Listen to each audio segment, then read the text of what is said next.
So thank you so much and welcome, Mr. Oloo Janak. Okay, thanks colleagues for this conference, and I thank the Kenya editors, all the other media stakeholders that planned this. I think it's an important forum for us to discuss the way forward in terms of media sustainability. I will share on this platform, and some of them will echo what our colleagues have said. But let me mention them quickly in terms of what I prepared in terms of speaking notes. One of the things that I think is important for us as journalists is that the correspondents have been the worst hit because many of them did not even have dependable income from the media sector. And as we discuss this, and I've heard from Wachira Waruru and all the others, and Wachira Waruru has raised the question of perhaps more focus on journalists, and that we need to also look at the suffering of the media houses and the, those kind of frameworks. I think I want to agree, and that now that we have been caught up together in this, we need to think together, because previously we have never been able to think together. Sometimes journalists have been thinking in a different way, and then media houses or media managers and editors have been thinking in a completely different way. But right now we are caught up in the same thing. So I'm inviting all of us as an industry to think together and know that we are all we are all in this deep hole. Now, over this period, we know that journalists have suffered, and media houses, I think Bashir has indicated, since last year, sales have been low and they have been hit as well. What is going to happen now?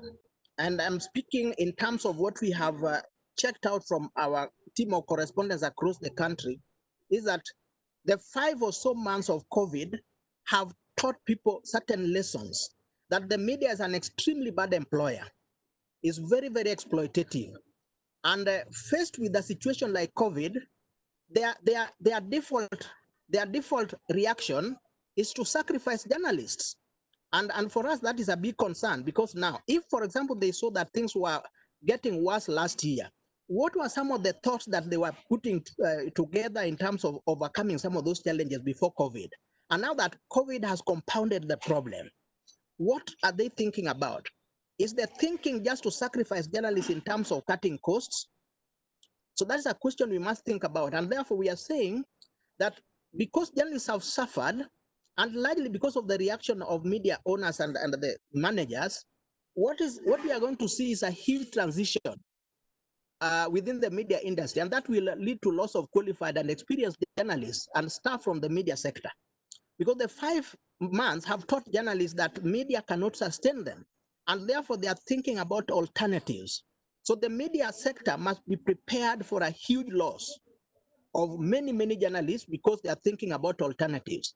And especially for correspondents and freelancers, many of them will think about how have they been able to survive over the last 5 months, when the media has actually stopped their pay or not, or slashed their pay, or even their retainers.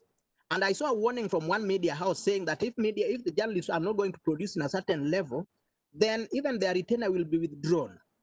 For us at the Kenya Correspondents Association, we think that the media sector, especially the media owners and editors, have been extremely cruel in terms of how they are dealing with journalists, and especially the correspondents.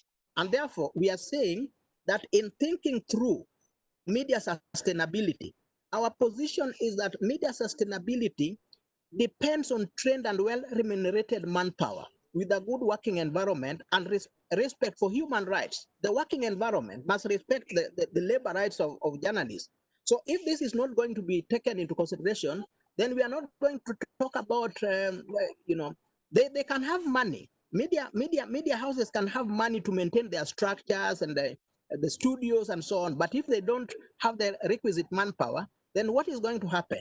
So I'm appealing to media stakeholders and the media owners, the managers, the editors, that as we think through this together, we must, at the center of it, think about how do we ensure that the critical manpower that drives the media industry, and that is the journalists, are well taken care of, despite all the difficulties. I mean, media houses have been making some sort of profit. They have some backup. How come they felt that the immediate thing was to ensure that journalists were left suffering? Some of them could not even pay for months and months, and even some of them are not paying now. So that is a concern to us. The respect for labor rights is a critical thing. We must do away with the cruelty, the exploitative approach by media owners and managers, and that this is what is going to help the media, sustain itself, even as we look at the other expenditure areas. Now, the other thing I want to say is that media outlets need to review their production and operational models to cut out non-core expenditure and be more innovative to survive. If you look through the media establishments, some of them are spending money on non-core areas, ostentatious, expenditure, and they have huge expenditure on the top managers. They could reduce the management and do. They are spending money on management. They are spending money on other areas that are non-core. For them to survive, they must be able to rationalize the expenditure in some of those areas to release money, especially for the journalists and other core areas. And I think Marceline also talked about mergers. We have far too many unsustainable media outlets. It is important for them to begin thinking about mergers and or collaboration in content generation and creation, because this will reduce unnecessary competition in non-essential areas. The other thing I wanted to point out is that we as journalists must also prepare to gradually transit from the permanent employment model to producing competitive content for sale to media houses at competitive rates. The whole question of permanent employment, I think, in future may be unsustainable because some of the media houses that have been set up cannot sustain permanent employment. I mean, that is true. If the big ones are suffering, then what about the smaller ones? So journalists must also begin to re-engineer their thinking and say, look, I don't have to be permanently employed, but then I can produce quality content that I can sell to the media houses. And then as we talk about competitive, or competitive content or top-notch content, then we must also think about how the industry can set up a team or a task force or an advisory team to manage the graduated payment rates for the content that is produced by journalists, especially the freelancers, because there will be many of them in correspondence. Because previously, we have had a situation where media houses take one copy or content that is produced by a correspondent, sells it in multiple avenues and raises money, and then they don't even credit the journalists. Some of this must now stop so that we set up a team in the industry that is going to say how from the low, what is the bare minimum that can be paid for content?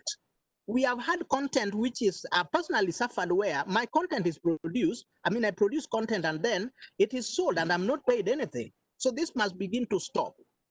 So we are. I think I'm suggesting that we need to put up a team. It can be a task force. It can be an advisory team that should look at the rate of payments for content produced by freelance journalists or correspondents and any other person who will be creating content to reduce exploitation so that we establish a basic minimum in terms of what is it that can be paid. So if we are going to sell content to media houses, then they must be ready to buy content at some competitive rates. And therefore, we should have no excuse about which story is accepted and then they are not paying for. I would also like to suggest that journalists must now leverage on technology to survive. We must change the mode and content of our stories and seek opportunities beyond national boundaries.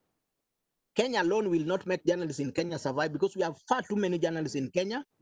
And I want to suggest in terms of using technology, they should also, many of them have been setting up their own online content. I think we need to up the game in terms of online content and find a way of monetizing that online content, and that the online content or media that we set up must also be made as credible as possible. The other point, and I'm concluding, would be that the media industry must engage with the government and seek financial support for their operations. Across the globe now, I'm relating with the certain frameworks in Africa, and across Africa now, many media organizations and formations are engaging with the government because media is treated as an essential service, and the government must see media as an essential service. And therefore, the engagement with the government is to convince the government that they must be able to pay for this essential service. And the payment may not be necessarily direct payment. It should include tax reductions. It should include exemptions on newsprint, uh, equipment, and other items that are core to media operations. Because some of these are extremely expensive and they make the cost of running media very, very expensive.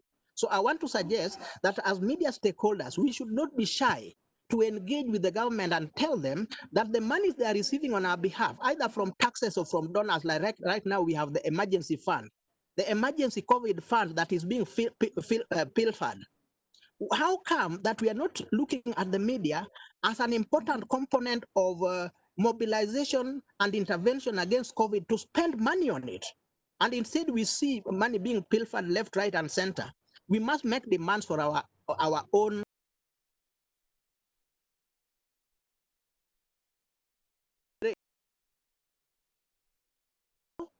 South Africa, and a few other countries, which we can look at examples from. Latin America, a bit of this is happening.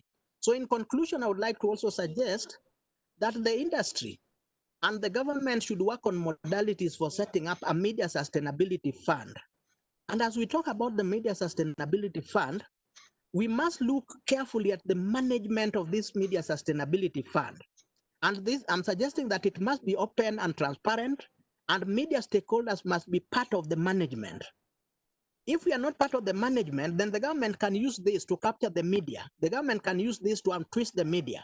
Because across the globe and across Africa, the fear of engagement and support from government in terms of some of this funding is in terms of using that to actually twist the media, not to be critical. So those are things that we need to look at. And I think this conversation is important. We must be honest about the conversation we are having. We must be transparent, and we must sustain this kind of conversation into the future. And in conclusion, I would like to say that this conversation should carry all of us. I want to appeal to Wachira and the media owners. I want to appeal to, of course, the Editors Guild has been very, very engaged. I want to appeal all sectors of the media that we must work together. The thinking that sometimes we can disengage when our interests are not so much at stake is not something that we can now afford to have. That attitude, we must stop it. I wish to thank you for listening. I'll share my speaking notes with the Rosalia, the organizers, and it can be put together with the others so that we make up we make up a position that we can move forward with. Thank you very much.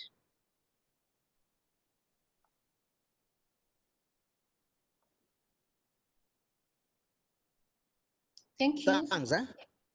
Yeah. Thank you, Janak. You've talked about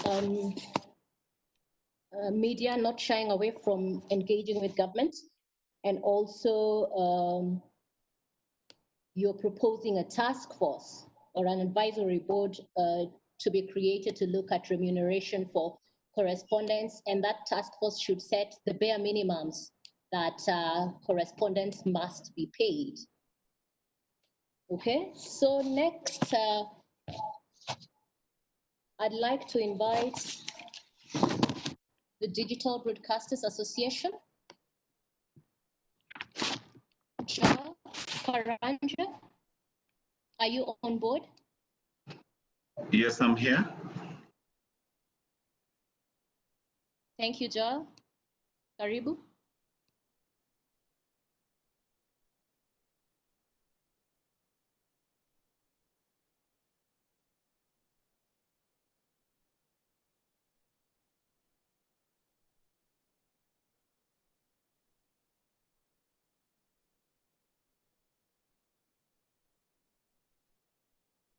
Ja?